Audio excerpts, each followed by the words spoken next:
सांख्य दर्शन अनुसार यो अस्तित्व 25 तत्त्वले बनेको हुन्छ। यो अन्तिम तत्त्वको कुरा गर्दैछु। मन छ हामीसँग, बुद्धि छ हामीसँग, अहंकार छ हामीसँग, प्रकृति अथवा स्वभाव छ हामीसँग, र यो चारवटा कुराको पछाडि फेरि पाँचौं कुरा बाँकी छ जो मान्छेले कहिल्यै थाहा पाउँदैनन्।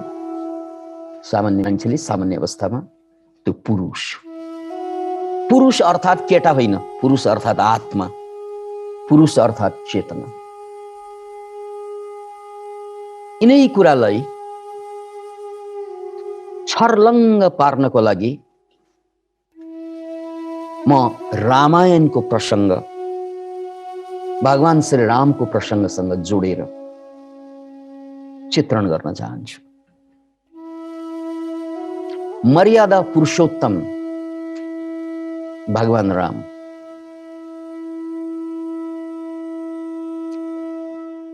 जब भगवान रामले बालीको वध गरेका थिए, बाली वध भनेको भगवान रामको जीवनको लागि सुखद घडी होइन, किनकि बालीलाई भगवान रामले लुकेर मार्नु पर्यो। त्यो पाप नै थियो, त्यो अपराध नै थियो। त्यही कारणले गर्दा यो अपराधको, यो पापको क्षतिपूर्ति स्वरूप उनले अर्को जन्ममा यिनैद्वारा मारिने वरदान पनि दिनु पर्यो, जो कृष्ण युगमा आएर व्याधाले मारे। अब कुरा भगवान रामको हो, सामान्य मान्छेको हो र होइन। गल्ती त रामबाट पनि हुँदो रहेछ, अनि गल्ती भएपछि क्षतिपूर्ति दिनु पर्दो रहेछ। Point to be noted. यदि तपाईबाट कसैमाथि अन्याय, अत्याचार, गल्ती भएको छ भने त्यो पचाउन सक्दैन, कुनै पनि जन्ममा पच्दैन। त्यही रोगको रूपमा, शोकको रूपमा, पीडाको रूपमा, दर्दको रूपमा, मानसिक समस्याको रूपमा आउँछ। त्यसकारण मेरो रोग हटाउनु भन्दा अगाडि मैले कहाँ गल्ती गरेँ एकचोटि समीक्षा गर्नु, नत्र तपाईको यो रोग जन्म जन्म चल्छ। त्यतिकै आएको हो रे। यति सजिलो छैन जिन्दगी। डाक्टर कहाँ जाऊ, औषधि खाऊ, ठीक हो। सबै रोग त्यस्तो हुँदैन,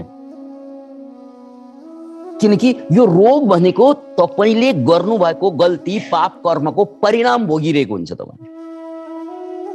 त्यसकारण मबाट कसलाई अन्याय भयो, मबाट कसलाई पीडा पर्यो, चोट पारे, मैले बहुत पारियो।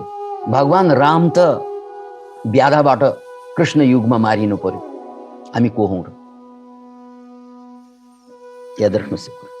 त्यसकारण यदि रोगबाट मुक्त हुनु छ, गजबको जिन्दगी बाँच्नु छ भने मैले विगतमा कहाँ गल्ती गरेँ, विगतमा कसलाई अन्याय गरेँ, क्षतिपूर्ति दिनु, क्षमा माग्नु, क्षतिपूर्ति दिनु। त्यसपछि मात्रै तपाईँ रोगबाट मुक्त हुन्छ, किनकि तपाईँको रोगको मूलमा तपाईँको मन छ। यो त थाहा भइसक्यो। हिप्नोसिसको यत्रो प्रयोगपछि त तपाईँ छर्लङ्गै भइसक्नु भएको छ। मनमा जे गयो त्यही अनुसार काम गर्छु, किनकि अरूमाथि अन्याय, अत्याचार भइरहँदा, गरिरहँदा, पेलिरहँदा मनमा त नेगेटिभ कुरा त आयो नै। त्यो प्रोग्राम बन्यो। त्यसले तपाईलाई जिन्दगीभर लखेट्छ, रोगको रूपमा, शोकको रूपमा, पीडाको रूपमा। अब यहाँनिर बुझ्नुपर्ने मान्छेको सवालमा, मान्छे र अरू पशुमा फरक के त भन्नाले मान्छेसँग बुद्धि थप कुरा हुन्छ, अरूसँग हुँदैन। फरक त्यति हो। त्यसकारण मान्छेलाई होमोसेपियन्स भनिन्छ। सो होमोसेपियन्स भनेको बुद्धिमान मानव। त्यसकारण पशु र हामीमा मूलत फरक बुद्धि मात्रै हो। अरू त उसले पनि आची गर्छ, हामी पनि गर्छौँ। उसले पनि सन्तान जन्माउन सहवास गर्छ, हामी के आँखा चिम्लेर सन्तान जन्माउँछौँ? भगवानसँग प्रार्थना गरेर गर्दैनौँ। हामी पनि त्यही काम गर्छौँ। ऊ पनि रिसाएपछि अरूलाई टोक्छ, हामीले कहाँ छोड्छौँ र? केही अन्तर छ पशु र हामीमा? बायोलोजिकल्ली छ। उनले जे गर्छ त्यही गर्ने होइन? के फरक छ? त्यसकारण हामी पशु नै हौं। तर एउटा चीजमा फरक पर्यो, उसमा भएको सबै गुण त हामीमा छँदैछ, पशुमा भएको। साथै हामीसँग एउटा थपिएको गुण चाहिँ बुद्धि हो, जो बिचराहरूसँग छैन। हाम्रो लेभलको बुद्धि हुँदैन। त्यति कारणले हामीलाई मान्छे बनाइदियो। त्यसकारण यो बुद्धि, मन, बुद्धि, अहंकार अनि प्रकृति अनि पुरुष, यो पाँचवटा तत्वमा मन, बुद्धि, दोस्रो तत्वमा बुद्धि आएको छ। त्यो बुद्धि, यो बुद्धिको खेल हो मान्छेलाई मान्छे बनाउने। त्यसकारण अब यो बुद्धि, अर्को चारवटा तत्व छ त्यहाँ। मन छ, त्यहाँभन्दा माथि अहंकार छ, त्यहाँभन्दा माथि प्रकृति छ, त्यहाँभन्दा माथि पुरुष छ। यो बुद्धि, यो मान्छे, यो मनुवा, यो मान्छेको बुद्धि मनसँग जोडिन्छ कि अथवा अहंकारसँग जोडिन्छ अथवा प्रकृति यानी स्वभावसँग जोडिन्छ। त्यो अनुसार परिणाम फरक फरक फरक फरक आउँछ। आखिर खेल बुद्धिको हो। मैले रामचन्द्रको कुरा यस कारण गरेको, जब रामचन्द्रको मन बहुत पीडित भयो। किन? सीता हरियो, सीता छैन। हे सीते, हे सीते, हे सीते, वन वन भट्कँदै रामचन्द्र खोज्दै थिए। कति पीडा भयो रामचन्द्रलाई। त्यो पीडा हुनु भनेको अब बुद्धि कोसँग आएर जोडिएको भन्नुस् त? मनसँग। मन भनेको फिलिङ्स हो। मेरो मन दुख्यो भन्छौ नि, मेरो बुद्धि दुख्यो कहिल्यै भन्छौ? मेरो बुद्धिमा बहुत चोट लाग्यो कहिल्यै भन्छौ? तर मेरो हृदयमा बहुत हृदयाघात भयो। मलाई चोट बुद्धिमा लाग्दैन, कहिल्यै लाग्दैन। याद राख्नुहोस् यो कुरा। बुद्धिलाई कहिल्यै चोट लाग्दैन, चोट लाग्ने मनलाई। रामचन्द्रको मनलाई पनि चोट लाग्यो, किनकि परिस्थिति त्यस्तै भइदियो। सीता हरियो। अनि त्यसपछि रामको बुद्धि कहाँ आएर जोडियो? मनसँग आएर जोडियो। मनसँग बुद्धि जोडियो भने दिल तो पागल है। बुद्धि जब मनसँग जोडिन्छ अनि सीमा नाग्छ कि मान्छेले, उसको कर्तव्य पनि बिर्सन्छ, जे गर्नु छ त्यो पनि बिर्सन्छ, जे गर्नु हुँदैन त्यो पनि बिर्सन्छ, सभामा बस्दै बोल्नु हुँदैन पनि बिर्सन्छ। यही हो उदाहरण। यो बुद्धि जब मनसँग जोडिन्छ, बुद्धि मूर्ख बनिन्छ। के भन्छ? बुद्धि जब मनसँग जोडिन्छ, बुद्धि मूर्ख बन्छ। रामको बुद्धि पनि कोसँग जोडियो? मनसँग। किन जोडियो त भन्नाले सीता हरण भयो अवस्था थियो। त्यसकारण सीता प्राप्त गर्नलाई जे पनि गरे। त्यो जे पनि गर्ने क्रममा बालीलाई त मार्नु हुँदैन थियो, त्यो पनि लुकेर। तर यदि बालीलाई मारेर सुग्रीव मेरो पक्षमा आउने हो भने सीता हरणको बदला लिन सकिने भयो। त्यही क्यालकुलेसनको कारणले गर्दा रामको बुद्धि भ्रष्ट भयो। अनि के भयो त? अपराध भयो। किन इमेजिन? हामीबाट हुने अपराध पनि त्यही हो। राम त उदाहरण हो, कथा हो। यो यसलाई सत्य मान्नु पर्दैन, यो कथा हो, सिम्बल हो भनेर बुझ्नुस्। जब मन, जब बुद्धि, त्यो रामकै किन नहोस्, जब भावसँग जोडिन्छ, मान्छे मूर्ख काम गर्दो रहेछ। किन इमेजिन? मन बुद्धि जोडियो अनि मान्छेले सीमा नाग्दिन्छ। गर्नु हुने काम पनि गर्छ, नगर्ने पनि काम गर्छ, किनकि उसको बुद्धि अब कहाँ जोडियो? मनसँग जोडियो। अब यही बुद्धि अहंकारसँग जोडियो भने फेरि रूप अर्कै लिन्छ। जब बुद्धि अहंकारसँग जोडिन्छ, अब हुन्छ कि रामकै कहानीबाट सुन्नुहोस्। धरतीमा सीता गढिन्। त्यसपछि राम हसङ फसङ गर्दै खोज्न आउँछ सीते सीते भनेर। सीता त छैन, धरती माताले ग्रहण गरिसक्यो। अनि त्यसपछि रामले धरती मातालाई आह्वान गर्छन्, हे धरतीमा मेरी सीतालाई फर्काऊ। फर्काऊ भन्छ, कहाँ फर्काउँदै फर्काने। त्यसपछि राम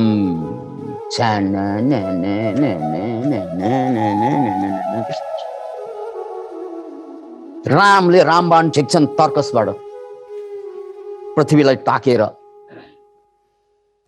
हे पृथ्वीमा मेरी सीतालाई फर्काउने भए फर्का, नभए तिमीलाई ध्वस्त पार। यो अवस्थामा रामको बुद्धि कोसँग जोडियो? यहाँ अहङ्कारसँग जोडियो। अब धरतीलाई ध्वस्त गरेपछि आफू पनि त ध्वस्त हुन्छ। यो अहङ्कार चिजै त्यस्तो। अहङ्कार भनेको जहिले पनि लुज लुज गेम खेल्छ। त्यसले तँलाई सिद्ध्याइदिन्छु, म सिद्धिदिन्छु। हामी मध्ये धेरैले खेल्ने गेम त्यही होइन र? म मर्नु परेपछि खुट्टै तानेर मर्छु, यदि तिमी मेरी हुँदैनौ भने कसैको पनि हुँदैनौ भन्ने जुन डायलग यो केटाहरूले अक्सर दिन्छन् नि, अनि अपराध गर्छन् नि उनीहरूले। त्यो बुद्धि कहाँ जोडियो? त्यहाँ अहङ्कारमा। त्यसकारण बुद्धि अहङ्कारमा जोड्दाखेरि बहुत ठुल्ठुलो अपराध हुन्छ। मान्छेको बुद्धि भावमा जोड्दा पनि समस्या, अहङ्कारमा जोडिँदा पनि समस्या। अब रामचन्द्रको उदाहरण छ। रामचन्द्रले कहाँ धरती मातालाई हान्न खोजे। यो रामचन्द्रकै मैले उदाहरण दिएँ बुझ्नको लागि। एउटै कथाभित्र कुनै बेला रामचन्द्र अहङ्कारसँग जोडिन्छन्, कुनै बेला रामचन्द्र स्वभावसँग जोडिन्छन्। रामचन्द्र भनेको बुद्धि, र कुनै बेला रामचन्द्र मनसँग जोडिन्छ। अनि अहिलेको कथाको सुरुमा के छ त भने, तर्कसबाट बाण छिकेर धरतीलाई ध्वस्त गर्न खोज्छन् रामचन्द्र। त्यही होइन कहानी? र त्यो धरतीलाई ध्वस्त गर्न चाहिँ खोजिरहँदा बुद्धि कहाँ जोडियो? अहङ्कारसँग जोडियो। अनि फुर्ती देखायो, तँलाई ध्वस्त पारिदिन्छु, मेरो सीतालाई फर्का। अनि त्यसपछि एउटा गजबको कन्क्लुजन हुन्छ। त्यो के त भने आकाशवाणी हुन्छ माथि, आकाशवाणी हुन्छ, हे राम, धरतीलाई हान्न खोजेको बेला, हे राम तिमी त भगवान हौ, के मान्छे जस्तो व्यवहार गरेर बस्या। हे राम तिमी त नारायण हौ, के मान्छे जस्तो चाहिँ स्वास्नी हराएकोमा चाहिँ छाती पिटेर बस्या। यो त मान्छेले गर्ने काम।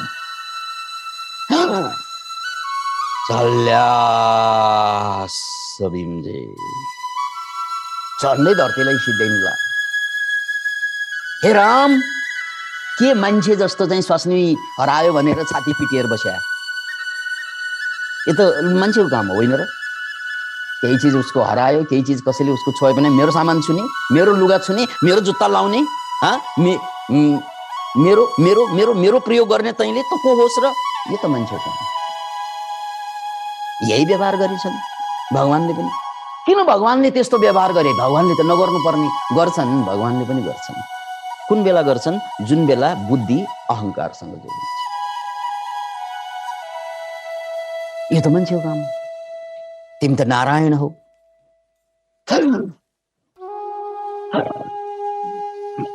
आँखा खुल्यो, ओहो म त नारायण। त्यसपछि जुन घटना घट्यो त्यसलाई स्वीकार। अब रामचन्द्र यो केसमा केसँग जोडियो थाहा छ? पुरुषसँग जोडियो, चेतनासँग। सक्यो कुरा। All problems are gone. स्वास्नी त गएकै हो, स्वास्नी फर्केको हो र कहाँ फर्किन्छ? फर्केकै होइन नि। तर नफर्केर के फरक हुन्छ पुरुषलाई? यो त अहङ्कारलाई फरक हुन्छ, यो त मनलाई फरक हुन्छ, अहङ्कारलाई फरक हुन्छ, स्वभावैलाई पनि फरक हुन्छ, तर पुरुषलाई केही पनि फरक हुँदैन। त्यसकारण हे मनुवा, हे मान्छे, हामी सबै त्यही पुरुष हौँ। रामचन्द्रलाई त सम्झाइदियो, तर हामीलाई सम्झाउने कोही भएन। त्यसकारण हामी यो बुद्धि कहिले अहङ्कारसँग जोडेर बस्छ, कहिले भावसँग जोडेर बस्छ, कहिले स्वभावसँग जोडेर बस्छ। तर यही चक्करमा जिन्दगी कतिवटा काट्यौँ योभन्दा अगाडि। अब यसपछि पनि कतिवटा जिन्दगी काट्ने हो थाल्ने छैन।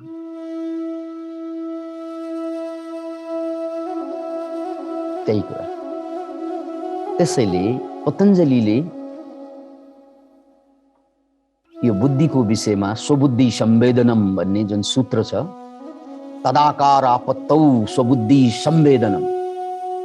तदाकार भनेको बुद्धि यो एउटै भइदिनु, त्यही भइदिनु। तदाकार, यहाँ शब्द तदाकार छ, त्यसको अर्थ हो जब बुद्धि भावसँग जोडिन्छ तदाकार भावै भइदिन्छ। जब बुद्धि अहंकारसँग जोडिन्छ त्यो अहंकारै भइदिन्छ। जब बुद्धि आत्मासँग जोडिन्छ, पुरुषसँग जोडिन्छ, अनि त्यो फेरि आत्मै भइदिन्छ। त्यो बुद्धि कहाँ जोडिने त्यसमा यो उदाहरण त हाम्रो चेलीबेटीको विषयमा त बहुत क्लियर हुन्छ। तपाईँ एउटा सामान्य मान्छे, सामान्य केटी, चोरसँग बिहे गर्नुहोस्, तपाईँ चोर नि भयो हो होइन भन्नुहोस् त। चोरसँग बिहे गरेर तपाईँलाई सधैँ भन्छ कसैले? भन्दैन। तपाईँ चोरी गर्नुहुन्न, तपाईँ त बुद्धि हो, चोरी गर्दैन, बुद्धिले चोरी गर्दैन। तर बिहे चाहिँ चोरसँग पर्यो विभिन्न कारणले। अब तपाईँलाई चाहिँ मान्छेले चाहिँ शुद्ध दृष्टिले हेर्छ कि यो पनि चोर नि भन्छ, नत्र ऊ चोरसँग किन बिहे गर्छ, राइट? अब ल भनौँ म चोर नि, तपाईँ चोर नि नै। अब साधुसँग बिहे भयो भने के हुन्छ? साधुकै रूपमा लिन्छ। साधुसँग बिहे भन्दा साथ सायद प्रश्न होला, साधुले कहाँ बिहे गर्छ? गर्ने साधु पनि हुन्छ। किनकि हाम्रा ऋषिमुनिहरू सबैका सन्तान थिएनन्, सबैका श्रीमती थिए। त्यसकारण साधु दुई किसिमको हुन्छ, बिहे गर्ने साधु, नगर्ने साधु, त्यो परम्परा हो। त्यसकारण साधुसँग बिहे गर्यो भने उसलाई चाहिँ साधु नै भन्छ। यो चोर्नी भए पनि साधु हुन्छ, राजासँग भयो भने रानी। त्यसकारण यो महिलाबाट बहुत क्लियर हुन्छ तपाईँ कोसँग जोडिनुहुन्छ, तपाईँको भ्यालु त्यही हो। आज महिलाहरूमा बहुत ताकत कहाँ छ त भन्नाले तपाईँ बुद्धि जस्तै हो, कहाँ जोडिनु है? खत्तम पार्ने हो भने तल जोडे पुग्यो, उत्तम पार्ने हो भने माथि जोडे पुग्यो। तर यो बुद्धि पनि स्वभावले हराएको हो कि अहंकारले हराएको हो कि कता हरायो? त्यो बुद्धि हरायो। तर कतिपय महिलाहरूमा परापूर्व कालमा के थियो त भन्ने, चाहे त्यो द्रौपदीको कुरा गरौँ या सीताको कुरा गरौँ, त्यो बेला बिहे गर्न अगाडि एउटा शर्त हुन्थ्यो। जस्तै सीताको बिहेमा के थियो? जसले यो शिवको धनु तोड्ने ताकत राख्छ, हिमाकत राख्छ, उसँग मात्रै मेरो बिहे हुन्छ। द्रौपदीको पनि त्यही थियो। जसले तल पानीमा हेरेर माथि घुमिरहेको माछाको आँखामा छेदन गर्न सक्छ, त्यो धनुर्धरसँग मात्रै मेरो बिहे हुन्छ। त्यो भन्नु खोजेको के त भन्नाले म जोडिँदाखेरि सर्वश्रेष्ठसँग जोड्नुपर्छ, झुत्रे झाम्रे लाम्रेसँग होइन। अहिलेका केटाकेटीहरू त सबै झुत्रे झाम्रे। उनले अगाडि जो आयो, गाई आयो भने गाईसँग जोड्न बेर छैन, गोरु आयो भने गोरु जस्ता श्रीमान बनाएर बस्छ। अनि आत्महत्या गर्छन् कतिले, हो होइन यो कुरा? यति धेरै माया दे मन भरि दुःख नदेऊ, बाटो वरा पर फुल्ने पलास टिपे शिरमा नलाऊ, यति धेरै माया दे। बाटो वरपर फुल्ने पलास टिपे शिरमा लाऊ। हे मूर्ख, पलास शिरमा लाउने भने के? गुलाब पो लाइन्छ शिरमा, त जे भेटिस् त्यही लाएर जाने। हेर हेर कस्ता केटालाई चाहिँ श्रीमान बनाएको। तपाईँसँग त चान्स थियो नि गजब गजबको मान्छेलाई श्रीमान बनाउने, तर तपाईँको स्वभावले मार्यो तपाईँलाई। प्रिय, कहिले तिम्रो अभावले मार्छ मलाई, आज तिम्रो स्वभावले मार्यो। भएको यही होइन र बिजोग? केटीको मामलामा पनि त्यही हो, केटाको मामलामा पनि त्यही हो। म कोसँग जोडिन्छु, म कस्तो मान्छेसँग जोडिन्छु, त्यही अनुसार मेरो भ्यालु माथि जाने कि तल आउने। अपराधी बन कि साधु बन्ने, इट अल डिपेन्ड्स। दुवै थोत्रो चुत्रो कुरा न। लभ म्यारिज सनै मूर्खता। बुद्धि जोडिने एउटै मात्र ठाउँ हुनुपर्छ। के हो त्यो? पुरुष। बोध भनिन्छ त्यसलाई, अवेरनेस, जागरण। अनि मात्रै बोध जोडिएपछि ओहो म त मन होइन, मन त जड हो, त्यसकारण मनमा जे कुरा आए पनि भन्नु आवश्यकता छैन, किनकि त्यो त जड हो, उसले ठिक भन्दै भन्दैन। बुद्धि जब बोधसँग जोडिन्छ अनि त्यो अहंकारी राम के बने? भगवान बने। त्योभन्दा अगाडि त अहंकारी नै थियो नि, थिएन? बहुत अहंकारी भयो, धरतीलाई सिध्याउने रे। ल त्यो भने के हो? आफ्नो खुट्टामा बन्चरो हान्नु होइन? जुन धरतीमा टेकेको छ उसैलाई सिध्याएपछि बाँकी को रहन्छ? तर त्यो गरिदिन्छ के? जब बुद्धि अहंकारसँग जोडिन्छ ध्वस्त बनाइदिन्छ सबै कुरा। त्यो कथाले सन्देश दिएको यो मान्छेकै कथा हो। यो राम त सिम्बल हो। त्यसकारण आज हामी जुन हालतमा छौं त्यो हालत कहाँबाट जन्मियो भने हाम्रो बुद्धि तदाकार भयो कि।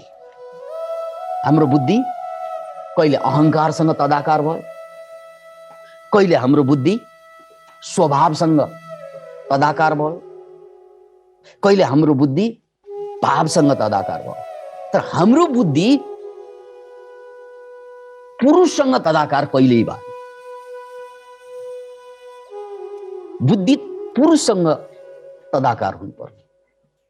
एउटा केटी राजासँग बिहे भएको भए, राजकुमारसँग बिहे भएको भए, अथवा साधुसँग बिहे भएको भए, अथवा दार्शनिकसँग भएको भए, अथवा मनोवेत्तासँग भएको भए त्यही दर्जामा पुग्छ नि।